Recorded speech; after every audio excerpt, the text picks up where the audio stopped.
السلام علیکم ورحمۃ اللہ وبرکاتہ. حامدا ومصلیا اما بعد. قال اللہ تعالی اعوذ باللہ من الشیطان الرجیم بسم اللہ الرحمن الرحیم فإن آمنوا بمثل ما آمنتم به فقد اهتدوا. صدر محترم، حکم صاحبان، مشفق اساتذہ اکرام اور میرے عزیز ساتھیوں، سامعین اکرام، منہج سلف ایسا موضوع ہے جسے آج بیان کرنے کی سخت ضرورت ہے. وقت اور حالات کا تقاضا ہے کہ اس پر کچھ روشنی ڈالی جائے، کیونکہ آج ساری طاقتیں منہج سلف صالحین کو بدنام کرنے، اس کی شبیہ کو بگاڑنے پر صرف ہو رہی ہے. غیر تو غیر، اپنے کلمہ کو مسلمان احباب بھی منہج سلف کے خلاف زبان تان دراز کرتے ہیں، سلفیت کو لامذہبیت اور لادینیت سے موسوم کرتے ہیں، دہشت گرد تنظیموں سے جوڑتے ہیں اور صحابہ کی گستاخی تصور کرتے ہیں. آئیے سب سے پہلے ہم جان لیتے ہیں کہ سلف کا معنی و مفہوم کیا ہے. سلف عربی زبان کا ایک جامع لفظ ہے جس کے معنی گزرے ہوئے لوگ کے ہوتے ہیں، یعنی گزرے ہوئے لوگوں کو عربی زبان میں سلف کہا جاتا ہے.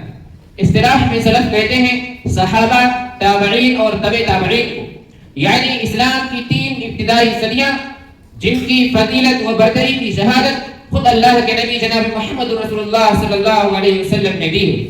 آپ صلی اللہ علیہ وسلم نے فرمایا خیر الناس قرنی ثم الذین یلونہم ثم الذین یلونہم. اس زمانوں میں سب سے بہترین زمانہ میرا زمانہ ہے، پھر اس کے بعد وہ بہتر ہے جو اس کے بعد ہے یعنی تابعین کا، پھر اس کے بعد وہ بہتر ہے جو اس کے بعد ہے یعنی تبع تابعین کا.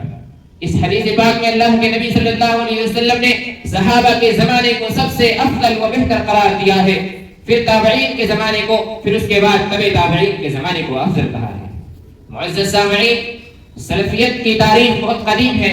المختصر، جب سے اسلام دنیا میں آیا اسی وقت سے سلفیت کا آغاز ہوا ہے. منہج سلف کیا ہے؟ سلفیت لوگوں کو کیا تعلیم دیتی ہے؟ سلفیت لوگوں کو صرف قرآن و حدیث پر عمل کرنے کی دعوت دیتی ہے. صحابہ، تابعین و تبع تابعین کے عقیدہ و منہج کو تسلیم کرنے کا حکم دیتی ہے. الحمدللہ، سلفیت میں نہ تو خوارج کی سختی ہے، نہ معتزلہ کی مشرقی ہے، اور نہ جبریہ و جہمیہ کا جبر و تشدد ہے، اور نہ تصوف کا جھوٹا چولا ہے، اور نہ قادیانیوں، مرزائیوں، بہائیوں، چشتیوں، قادریوں اور نقشبندیوں کی تعقل پسندی تھی. ٹھیک جس منہج پر صحابہ کرام دین کی تعلیمات پر عمل کرتے تھے، تابعین و تبع تابعین جس فکر و عقیدہ و منہج کے حامل تھے، ائمہ اربعہ جس منہج پر قائم تھے، محدثین و مفسرین، ائمہ و فقہاء جس پر عمل پیرا تھے، وہی منہج سلف ہے.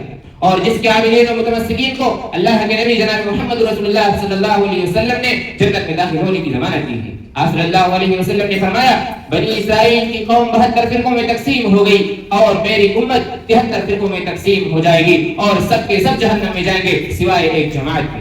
صحابہ کرام نے سوال کیا وہ کون سی خوش نصیب جماعت ہے جو جنت میں داخل ہوگی؟ آپ صلی اللہ علیہ وسلم نے فرمایا ما انا علیہ واصحابی، جس فکر و عقیدہ و منہج پر میں ہوں اور میرے صحابہ ہیں اس پر چلنے والی جماعت جنت میں داخل ہوگی اور بقیہ سارے گروہ جہنم میں جائیں گے. اور اس منہج کی امتیازی شان یہ ہے کہ اس منہج پر چلنے والے ہمیشہ حق پر قائم و دائم رہیں گے تا قیامت غالب رہیں گے، جیسا کہ اللہ کے نبی صلی اللہ علیہ وسلم نے فرمایا لا تزال طائفة من امتی ظاہرین علی الحق لا يضرهم من خذلهم حتى يأتي امر اللہ وهم كذلك. کہ میری امت کا ایک گروہ ہمیشہ حق پر قائم رہے گا، انہیں باطل طاقتیں نقصان پہنچانے اور بدنام کرنے کے لیے ایڑی چوٹی کا زور لگا دیں گی، مگر انہیں ذلیل و رسوا نہیں کر سکیں گی یہاں تک کہ قیامت قائم ہو جائے گی. منہج سلف اپنانے کا طریقہ، قرآن و حدیث کا سلف کے فہم کا مطالعہ، بدعات و خرافات اور غلو سے اجتناب، اتباع سنت اور نبی صلی اللہ علیہ وسلم کی پوری زندگی کو نمونہ بنانا، علماء حق کی صحبت اختیار کرنا، اخلاص، صبر اور حکمت کے ساتھ دعوت دینا. آخر میں اللہ تعالیٰ سے دعا ہے کہ ہمیں منہج سلف پر چلنے کی توفیق عطا فرمائے. آمین یا رب العالمین. السلام علیکم.